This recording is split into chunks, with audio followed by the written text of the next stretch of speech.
So this is just a photocopy of one of the pages of one of the game returns that tells you a lot.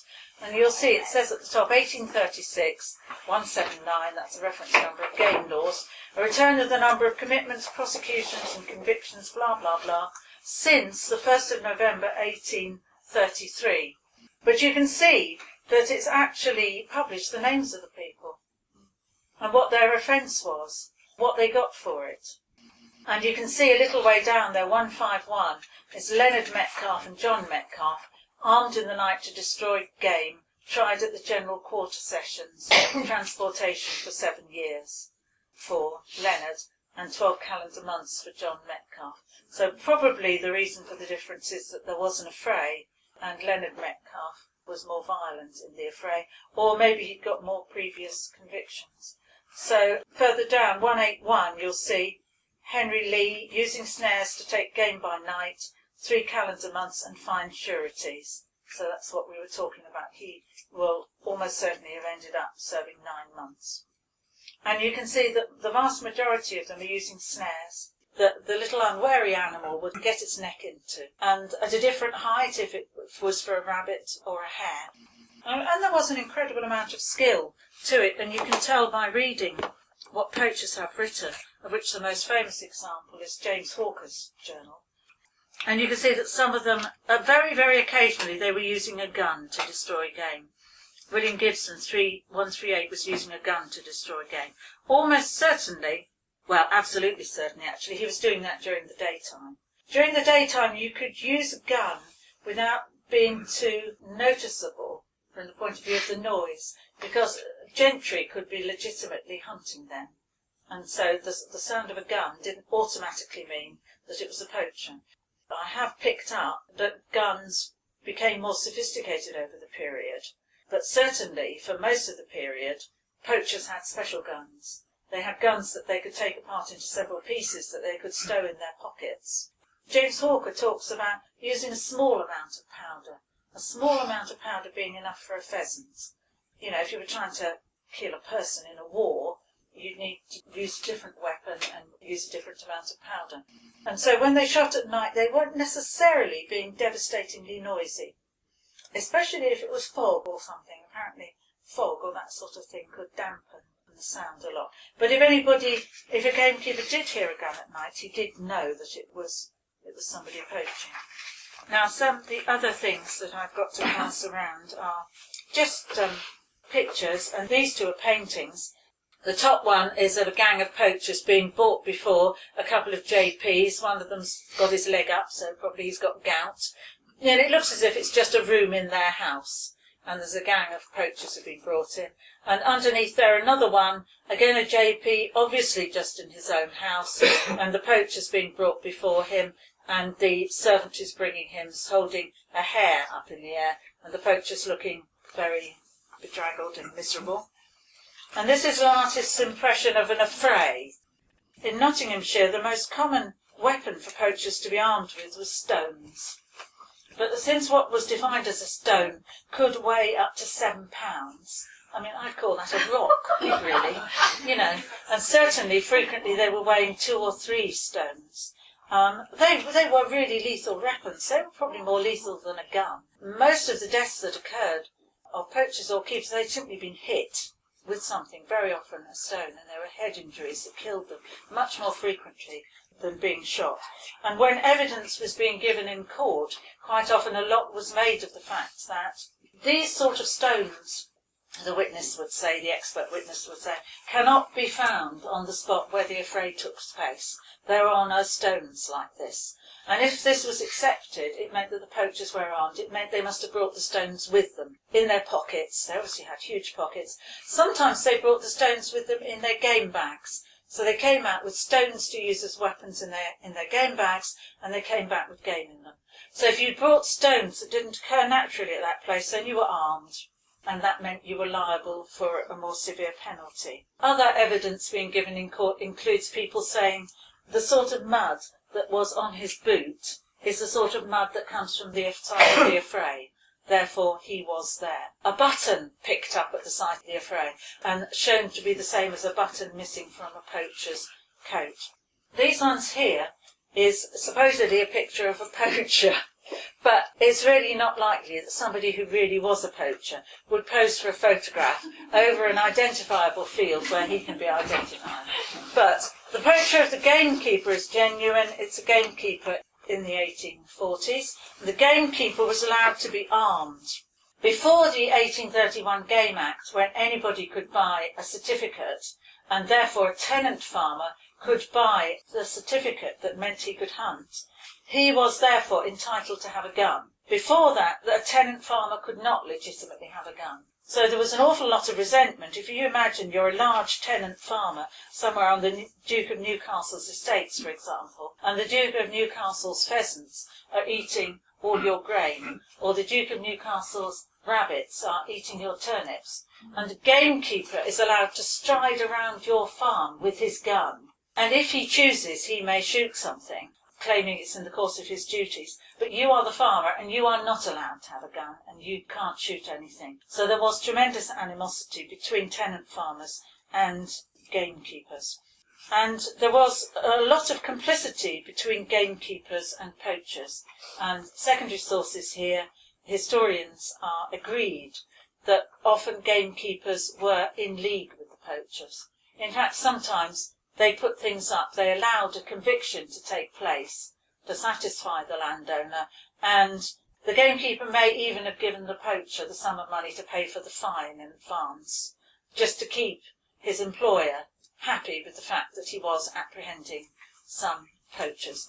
How often that happened, I don't know. I would suspect not all that often. But certainly often gamekeepers did turn poachers and poachers did turn gamekeepers. And James Hawker, the famous mainly Leicestershire and Northamptonshire poacher, but he did occasionally come to Nottinghamshire, certainly at one stage when he'd moved to another part of the country, and he was generally moving to other parts of the country to avoid paying fines. Certainly at one point he was appointed as gamekeeper by a gentleman, and the gentleman appointed him as gamekeeper because he knew he was a poacher, and therefore he knew he'd understand the ways of poachers, and he thought he'd make a very good gamekeeper.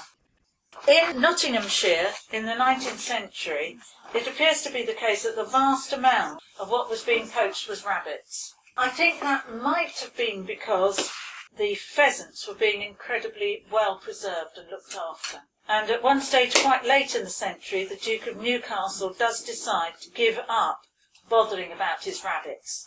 And there is an announcement in the newspaper saying that he is now going to allow his tenants to take the rabbits. Well, I think that means that he won't be bothering about prosecuting poachers who are taking them either, but that he is going to continue preserving his pheasants very intensively.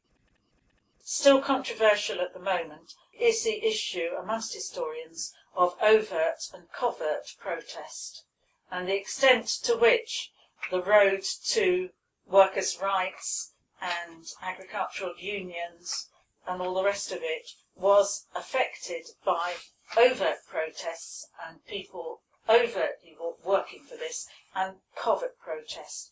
And of course poaching is the most obvious form of covert protest. Historians like John Archer have argued that the majority of poachers were, to at least some extent, protesting. And historians like Munch will argue they weren't protesting at all, they were just rascals. They weren't really hungry. He will admit that after the Napoleonic Wars, people were poaching because they were driven to it by hunger. But mainly he will say, no, they weren't. There's no evidence for this at all. They were all just doing it to feed into the commercial black market. It wasn't political protest. And I'm going to make the argument that it was protest. And again, historically, protest, so far as I can make out, and I'm less than halfway through this, it wasn't just a matter of protesting. I mean, if I give my little grandson a chocolate biscuit and then I take it away from him, he will protest.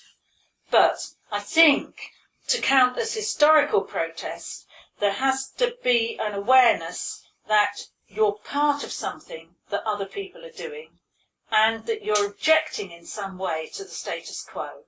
And I think I can make the argument that the vast majority of poachers, even if they were making good money out of it, so what?